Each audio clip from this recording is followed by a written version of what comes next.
kind of just unpacking this, just overall, Mark. There was, I think, three areas that I had as, not necessarily concerns, but things to kind of look out for Oklahoma this year and the trajectory of what the 2020 season could look like for the Sooners. One was the running back depth.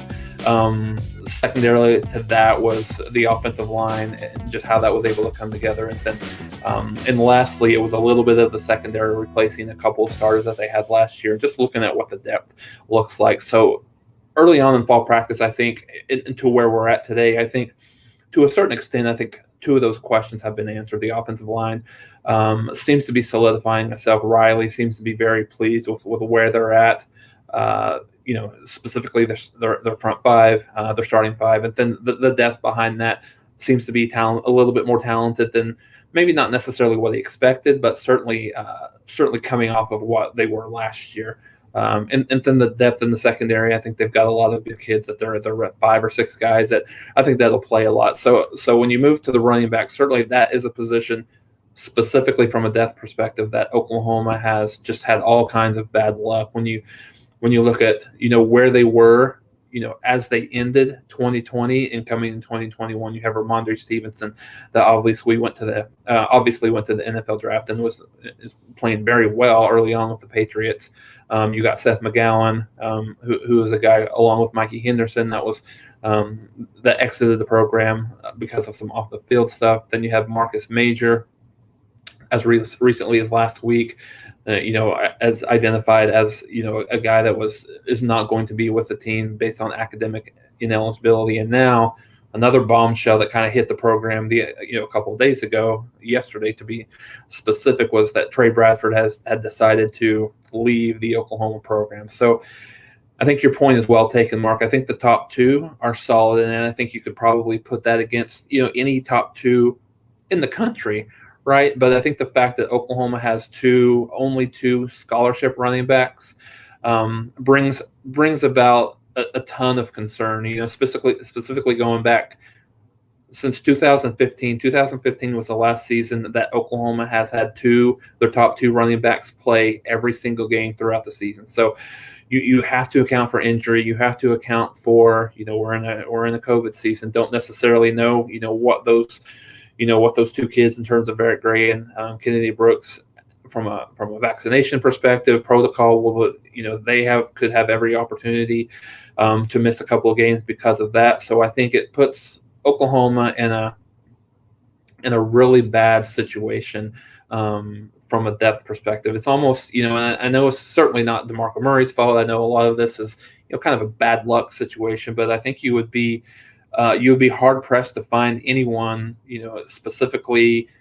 at the top of the rankings across the country that are in a position where they only have two scholarship running backs. So I think some of the questions come to the forefront. Where do they go from here? Because they are most certainly going to have a third running back, and certainly a fourth running back in terms of what that looks like on the field, during a game, during the season, and what that looks like. So I think a couple of different scenarios could play themselves out. So Oklahoma has two walk-on running backs. Jaden Knowles and Todd Hudson are guys that probably get the first look. I think Jaden Knowles is the guy, had a pretty good spring game. So I think he's a guy that you would probably look at that might be able to take that slack in terms of a third-team guy. I think you also have Jeremiah Hall that's been in the program for quite some time. He's been more of an H-back situation. I think he is a guy that they could put in there for a few snaps, in a game type game-like situation. Other than that, if it comes to more deeper than that, I think you have some real creativity things that they'll get into.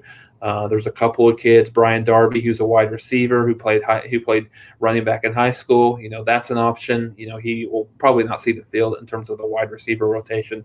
There's been some thoughts about Billy Bowman possibly moving over. He played wide receiver / running back in high school, so he's a guy. However, I do think that he's kind of solidified his spot as the starting nickel kind of going into the Tulane game. So that would be something that I'm not sure that they would want to do that in terms of plucking that from the defensive side of the ball. But I think it's interesting. I think to intriguing is probably the right word, just to see exactly what they do from here, because when you think about that inherently, I think it changes a lot of things in terms of, does it change the play call? Does Oklahoma start going maybe a little bit more heavy pass? You know, early, especially early on in the season. What do they do to? You got to think that they're going to do their best to protect those two kids in practice and in games to a certain extent.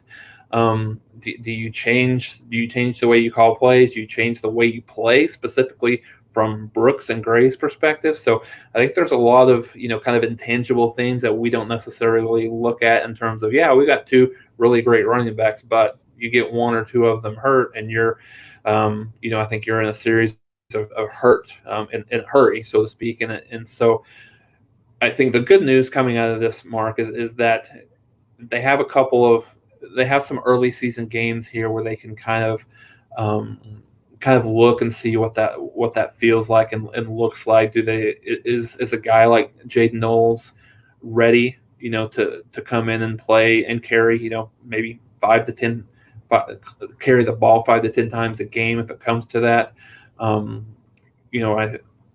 So that's a benefit. And I think the other thing is, if you have certainly a lot of good players around you, the running back position makes it a little bit easier, especially if your offensive line is in a good spot. But I think it's certainly not something that DeMarco Murray and the Oklahoma team overall wanted to have to deal with. But it's here, and probably at the in terms of the worst possible time, a week away from kicking off. Yeah, so we have two really good running backs in Kennedy Brooks and in Eric Gray. And so on the surface, it appears to be just a situation where, okay, just as long as those guys stay healthy, everything's fine. We're in a precarious situation. If somebody gets hurt, then there's an issue. No, Jason has unpacked a whole lot here. There are a number of angles to consider here, and you've done a great job of looking at most of it right there. A play caller wants to be in a position where he is not calling plays based on trying to protect or fail to expose a certain portion of the team. You want to be, as a play caller, especially when you're gunning for a national championship, to call the play that's best in that situation against that defense. Not, oh, we've got a bad offensive line, so I got to get the ball out of the quarterback's hands. Therefore, I'm hamstrung. I can't call 30% of my playbook. Or I only have two capable running backs that I feel real strong about playing in competitive football games. Therefore, we might go from 60-40 pass run to 75-25 pass run. All those things, or I don't want to use them as much out of the backfield as a pass receiver. We see, of course, running backs get banged up, not just carrying the football, but being pass protectors against big defensive linemen and fast edge rushers that can lay a wallop. There's a lot of things to consider here, and not knowing their comfort level as a coaching staff with the other players that you mentioned at that position, and having that option with Darby stepping in as a wide receiver based on his past experience. There's a lot of facets to it that are fascinating, not being able to necessarily, again, depending on the comfort with the third and fourth and fifth players, being able to give these guys a blow in what are routes that Oklahoma typically gets into 3 to 5 times in a season, in which they're comfortably ahead in the second half, where maybe they aren't comfortable going to those other options as early as they typically would be. And then that just provides more wear and tear and more plays to be susceptible to serious injury. Yeah, no, you're absolutely right, Mark. And I think for me, this becomes the number one most intriguing thing to watch, for this team coming into 2021 is really, to your point, exactly because inherently, I think from a coaching perspective, you weigh the risks, right? In terms of, play calling, in terms of, what your strategy is coming to a given game. Exactly to your point, do you move to more of a 75-25 pass run? Do you have some of those kids that you got to see if they're ready. I mean, you don't have any other real opportunities. They've got a week until the first game, and I think even more than that, Mark. I think I don't have their schedule up in front of me, but I think Oklahoma. I don't think Oklahoma has a bye until either 7th, 8th, or 9th week of the season. So it's not like you have an early season bye week. I mean, certainly you can view Western Carolina as that the second week of the second game of the year for Oklahoma, but I think outside of that, you don't really know exactly what you have and how that's going to work itself out. And so even though Riley may not say, to us, from a media perspective that, yeah, we're still going to run our offense the way we run it. We're still going to play the way we've always played. I think in the back of their mind, he's always going to be thinking of that, the way he plays, the way he practices, the way he calls plays. So, yeah, I think it'll be very, very intriguing to see what he does from a play calling perspective, what Oklahoma does just in terms of early on in the season. But I think at the very least, it puts a little bit more of a question mark on what the trajectory of this season could be for Oklahoma. Obviously, you don't want to hit the panic button too early, right? Because you have two great running backs, but if it comes down to to another situation, and in Oklahoma, I've seen a lot of comments, not only here, a couple of comments here, but just in general on social media about there's so many different kids in the transfer portal. Well, when you look at the transfer portal, it has to be grad transfer one, and to be able to have eligibility immediately. So I think that dilutes your players. And second of all, if you bring someone in, they don't know the offense, so you have to get that guy up to speed, really to a certain extent on what they're doing offensively. So I would venture to guess that they'll roll with who they have right now, and I guess for those people that are just going to hold on to hope, I guess there is some hope that they could talk Bradford into coming back. I know he's left the team as of a couple of days ago. I don't know that he's officially entered the transfer portal. I think the rumors that I've heard is he was wanting to go back to LSU, and he's had some people from LSU in his ear the entire time that he had really even been at Oklahoma, which hasn't been a terrible amount of time. So yeah, I think they have the opportunity to just they'll have to use what they have, and they may have to get creative in terms of who that looks like and who Oklahoma has in terms of a contingency. I was trying to do the complicated math here, and when I say complicated, I mean complicated for me. It's just a lot of addition to try to get a run-pass ratio in looking at last year's stats where they threw the ball. I can do this math 362 times, and it appears doing the quick math that they ran it just about as many times, but also keep in mind that Rattler ran it 81 times, and I got to think that most of those were not designed runs, so they probably called at least 60% passes. Yeah, no, I think, and you'll certainly see that change. I think a little bit this year. I think we would have seen it. I think there was a question, last week about that as well, even before this kind of happened. And I think you'll see that to a certain extent this year, because I think Oklahoma, even before this happened with Bradford, and even Major to that extent, I think Oklahoma felt a little bit better about their wide receiver core from a depth perspective. So, and then certainly having a guy like Spencer Rattler back there helps that from being able to, to throw the ball around a little bit more. So, maybe you put more of a load on Rattler in terms of throwing the football. But I think Oklahoma certainly loves the idea of being balanced from that perspective. So yeah, like I said, I mean, they've got a lot of different options they could look at, whether it's Jeremiah Hall, whether it's and another option to think about is Caleb Williams. He's a guy, obviously you don't want to get your quarterback hurt that much, but could you put him maybe even in the backfield, or even split him out wide and get him a couple of carries here and there. So I think you could see some unconventional things,